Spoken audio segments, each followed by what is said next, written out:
MSC-тэй хамтдаа үзэж та бүхэнд баярлалаа. За энэ өдрүүдэд улсын хурлын сонгуулийн сурталчилгаа үргэлжлэн хөрс ариун бидний удаад студидтэй бие даа нэр дэвшиж байгаа 3 эрхмийг урьсан байгаа. Та гуравт өдрийн мэнд төргий. Та бүхэн ч гэсэн өдрийн мэнд төргий. Юу яагаад бие даах болсон юм бэ? Миний хувьд бол миний ард Монголын одоо маш олон мянган хөгжлийн бэрхшээл дээргэд төрийн бас байгууллагууд байгаа учраас тэр хүмүүсийн одоо илэрхийлэл болж тэр хүмүүсийн эрх ашигыг хамгаалахын тулд сонгогдсон. Одоо Монгол улсад одоо 118,000 хөгжлийн бэрхшээл дээргэд байна. Тэр эрхтийн эрх ашиг тэдний одоо хууль эрх зүйн орчин тэр бүгд одоо зөрчилтэй байгаа учраас олон улсад одоо манай одоо хөгжлийн бэрхшээлтэй иргэд Монгол улс маань нэгдсэн үндэсний байгууллагаас 61-р ассамблеас гаргасан хөгжлийн бэрхшээлтэй хүний эрхийн тухай конвенцэд 2009 онд нэгдэн орсон 54 дэх гишүүн орноор нэгдэн орсон улс. Тийм учраас тэр конвенцийн үзэл баримтлалыг Монгол улсын хөрсөнд эрх зүйн одоо бий болгож тэгээ энэ хөгжлийн бэрхшээлтэй иргэдийн болон одоо улс их орныхоо бүтээн байгуулалт хөгжилтөнд хувь нэмэр болгох гэж сонгогдож байгаа. Таны хувьд одоо яах гэж сонгогдож байгаа? Одоо юу гэдгийг үзэгчдийн хувьд бол энэ хоёр том нам одоо яах вэ гэдэг л тийм хүлээлт зургатаар одоо энэ хоёр яаж бие биенийхээ муулах вэ гэдэг ч юм уу, ямар сурталчилгаа явуулах вэ гэдэг ч юм. Энэ хоёр дээр анхаарлаа хандуулаад бие даагч гэдэг хүмүүс рүү, бие даагч гэдэг энэ субъект рүү анхаарлаа хандуулахгүй байгаа зүйл ажиглагдаад байгаа юм болов уу гэж би зүгээр энгийн үнээр харахад тэгж харагдаж байна л да. Та ерөн энэ удаагийн сонгуулийн онцлогийг хэлээд ерөн яагаад бие даах болсон юм бэ? Тэр шалтгаанаас айлгүй. За зөв. За тэгэхээр юуны төрөнд өөрийгөө танилцуулъя. Дамжирнгийн мөхцөг улсын хурлын 22 дугаар хорогт бие даанаа дэвшиж байгаа.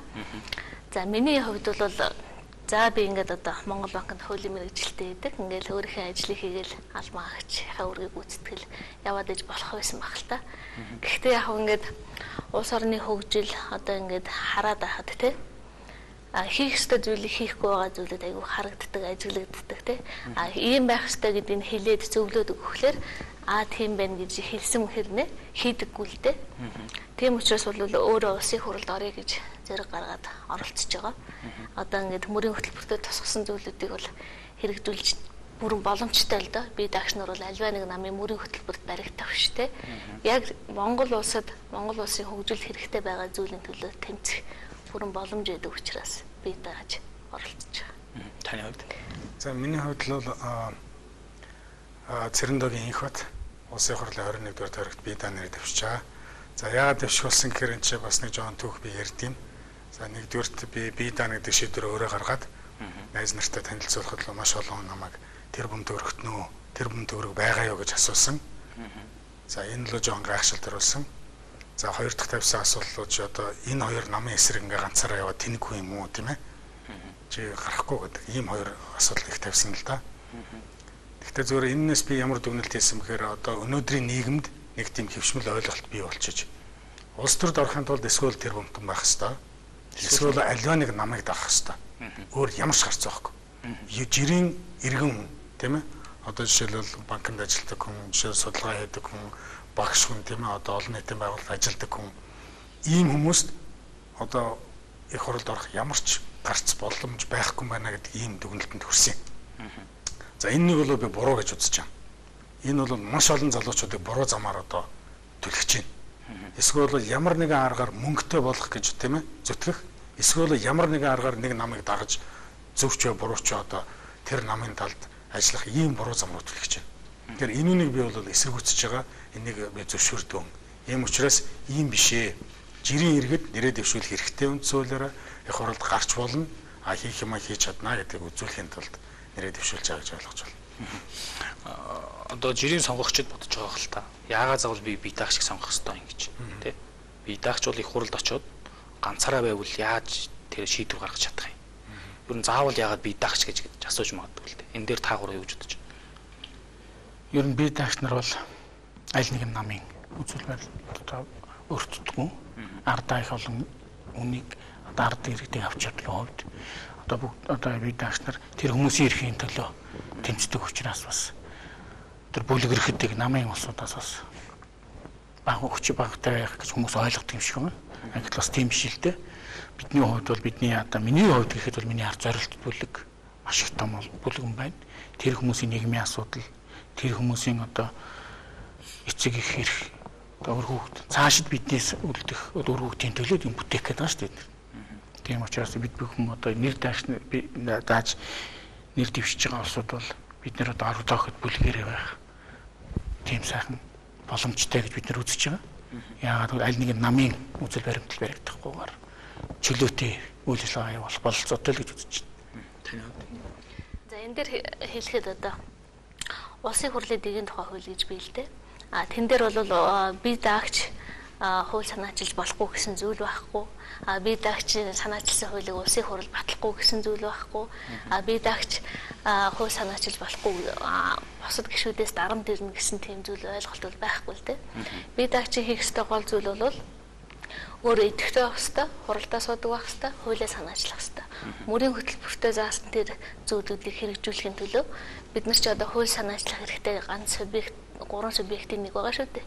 Тэр боломжоор бид нэр ашиглаад хуулиа санаачлсан хуулийн чинь дэгийн хуулийн дагуу жагсаалтанд ороод тэр чинь батлагдаад явна. Тэрнээс ч бие даагч хүнийг нэр дэвшиж гараад бол энэ хийх ажил байхгүй, юу ч хийж чаддаггүй гэдэг тийм ойлголт бол Монголын эрх зүйн орчинд ч гэсэн байхгүй. Тэр бол буруу, зүгээр жирийн иргэдийг худлаа ярьж хуулга хийж ийн л гэсэн үг л дээ. Төөрөгдүүлж ийн л гэсэн үг. Намуудын төлөвшлийн тухай жоохон ярил л да. Түрүүн таач ус хэлж ийсэн. Нам дагуул залуу хүн болохоо амьдэрдэг те. Нам дагуул тэр хүн бол эрх мэдэл дээр очдог. За тэгээд нам гэж нэг тийм юу гэдгийг хатуу гүшүүнчлэлтэй юм шиг. Нам гэдэг л бол төрөөс хүчтэй байна гэдгийг бид нас өнгөрсөн жилүүд бүгд тэрэл харж байна. Намын бодлого бол төрийн бодлого байдаг, төрийн бодлого бол намын бодлого байдаг гэдэг ч юм уу. Энэ намын төлөвшил дээр өрн та бүхэн ямар байр суурьтай байдаг вэ? Хувийн бодлоо. За намын төлөвшил дээр бол миний хувийн бодол бол их шүмжэлтэй ханддаг. Тэр одоо бол буруу явж байгаа. Тэгэхээр намын төлөвшил намууд ямар замаар явж байгаа гэхээр нэгдүгээрт хит улс төрчж байна. Улс төрчихдөө манайх ч их цөөхөн амтай улс шүү дээ. Энэ хүн амаа хоёр ингээд том бүлэгт хуваачаад ингээд энэс болоод их том проблем үүсэж байгаа. За ямар проблем үүсэж байгаа нэхэр бүр жижиг сумнаас ахуулаад сум тийм ээ тосгон суурнаас ахуулаад ингээд ажлын байр тийм үү гэр орон энэ хүмүүсийн хооронд ингээд нэг үзэл суртлын маягийн тийм дайсагнал бий болоод байгаа байхгүй. Танах дийлэх юм бол бид нар ингэн манах дийлэх юм бол та нарыг ингэн гэдэг. Энэ бол нийгэмд их буруу тийм өр нөлөөтэй хортой. Тэгэхээр энэс бол зайлсхийх ёстой. Гишүүнчлэлээс зайлсхийх ёстой. Хит улс төржил нэг хийрхэл тийм ээ лоозон барайл ингээд дэлдээл янз бүрийн юм яриад тэр бол хэрэггүй. Айлч нам ерөөсө бүх нийгэмд тийм байдаг. Айлч нам ерөөсө 100-аас 90% адилхан зорилттой байдаг. Монголын эсрэг ганц ч нам байхгүй. Ядуу болгоё гэсэн ганц ч нам байхгүй тийм ээ. Ажил бий болохгүй гэсэн ганц ч нам байхгүй. Энэгээр ялгарх юм ерөөсө байхгүй. Ялгардаг цөөхөн хэдэн асуудал байдаг. Энд чи цаазаар авах ял дээр жишээлбэл тийм ээ дэмжихгүй. За жишээл эмэгтэйчүүдийн үр хөндлөлтийн асуудал дээр дэмжихгүй. Бүр философийн гүн ухааны тийм ээ тийм хэмжээнд л зөрөөтэй маргаантай ийм асуудал дээр л намууд зөрдөг болохоос биш зөвхөн нэг үлдэр барихгүй төмөр зам барихгүй тэр ямар ч зөрөө байхгүй. Тийм учраас энэ хий хоосон хийрхлийг бол болиулах хэрэгтэй. Залуучуудыг ерөнхийдөө нийт хүн амын 99% нь улс төрөөс хол байлгах хэрэгтэй. Тэгжээч хүмүүс ердийн амьдрын шүү дээ. Жишээлбэл баг хангаа дээр очиод жоохон тосгон. Тэгээд хөршүүд нэгэд би нэг харж чадахгүй шүү дээ. Яагаад гэвэл сонгуул орцсон 2 намд. Энэ бол буруу. Сурталчилгаа эхлээл явж байгаа энэ үед бол намууд бие биенийхээ араас явдаг те альс бол нэг уулзсан газар нь очиод төрүүлж уулздаг гэдэг ч юм уу. Альс л уулзалтын араас очиод бас дахиад уулзчихдаг. Тэгэл нөгөө хүмүүсийн сэтгэлд хоёрдмол байдлыг үүсгдэг те.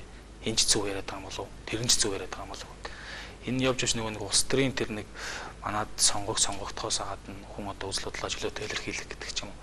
Тэр хүний язгуур эрхэнд бас муугаар нөлөөлөх юм болов уу гэж хардаг л да. Та энэ дээр юу гэж боддог? Би энэ дээр бол бодлоо хэлэхэд заавал жишээ нь нэг намын явсан газар нөгөө нам нь ардаас нь явал те. Эсвэл яг ингээд зэрэгцэж явал нөгөө хүмүүсийн хэлсэн тайлбарсныг эсрэгээр нь хуулаад өгөөсгөлтэй. Тийм одоо сурталчилгааны маркетинг бас байж болохгүй л дээ. Ягаад тэгэхээр бид нар чинь бол өөрийн гэсэн үзэл бодолтой тэр маань одоо зөв буруу гэдгийг ард түмэн бид нар чинь ялгана шүү дээ. Одоо нэг хүн ингээ хэлсний дараа нөгөө нэг хүн олж ирэл те. Одоо энэ намын тэгжилсэн чинь буруу шүү гэдэг тэр ятгалганд бол хүмүүс тэр болгон орохгүй. Одоо нэг энэ хийж байгаа сурталчилгаа бол яг тийм юм хийгээд би бол энийг бол эндүрлэл гэж бодож байна л да. Хов хүний хувьд. Та энэ дээр юу гэж боддог вэ? Биднээс ус төрчихгүй сонгохын тулд яах ёстой юм бэ? За яг би бол спортын хүн учраас спортын талаас нь ярил л та тийм ээ. Хөл бөмбөг гэдэг баг үлддэг тий багийн спорт. Нам бол баг тэр спорт. Ард түмэн бол тэдний дэмжигч нар байхгүй. Үзэгчид чинь дэмжигч бэнүүд байна шүү дээ. Одоо жишээлбэл Манчестер Юнайтед тийм ээ. 2 тоглож ялах тэрний талд одоо 2 нам манайхаар бол одоо 2 нам гэсэн үг байхгүй.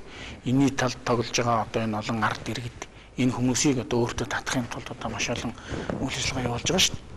Тийм учраас энэ ард түмэн бол энэ хүмүүсийг хожоосоо тий энэ баг хожоосоо энэ баг хожоосоо энэ баг дэлхийд 1 номер баг байгаасаа гэдэг үндсэн дээр энэ намуудыг сонгож одоо тоглож одоо төр бариулж байгаа. Гэтэл тухайн багууд маань одоо ажиллах чадваргүй болчихжээ. Одоо тоглогчид маань нэгдүгээр хөвшөрсөн байна, ядарсан байна, арга техник нь буруу болсон байна. Гол гол хийдэг хүмүүс маань одоо бас болохоо байжээ. Тэр бүгдийг ард түмэн бас ойлгож штий тийм ээ. Ойлгоод бидний одоо татвар төлөгчийн мөнгөөр нь одоо маш их плакат янз бүрийн сурчлагаанууд их явуулж байна.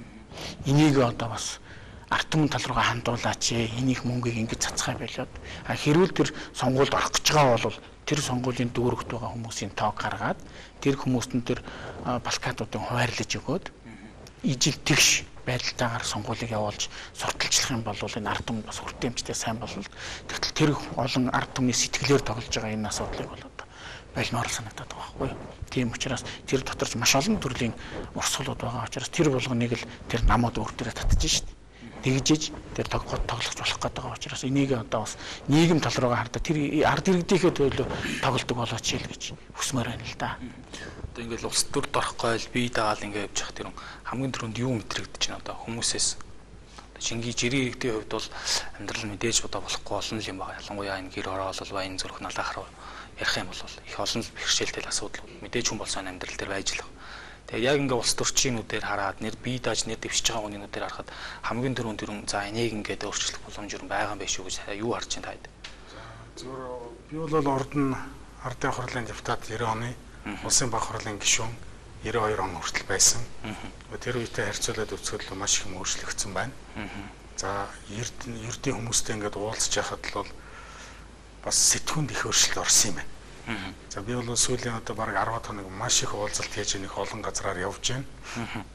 Тэгээ ярьж хахад бүр 2008 оноос хүртэл өөрчлөгдсөн.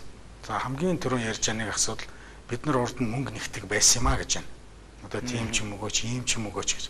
Одоо энэ жил бол бид нар тэхгүй. Бид нар зүгээр нэг шудрах тийм ээ. Үнэмч ийм хүнийг л олж өгөөч гэдэг бид нар шудраг усыг л өсч чинь өөр юм бол одоо бид нар тэр мөнгө төгрөг бол одоо хамаалаа одоо энэ дасч чинь гэж байна. За энэ нэгдүгээр нэг өөрчлөлт. Хоёрдугаар өөрчлөлт ерөөсөө бид нар улс төрөөс залхаж байна. Аль ч намд санал өгөхгүй. Намууд дандаа хуурсаар байгаад бид нар бүр итгэл алдарлаа. Тийм учраас энэ намуудад бол ерөөс санал өгөхгүй гэсэн нэг юм хандлага байна. Гуравт хандлага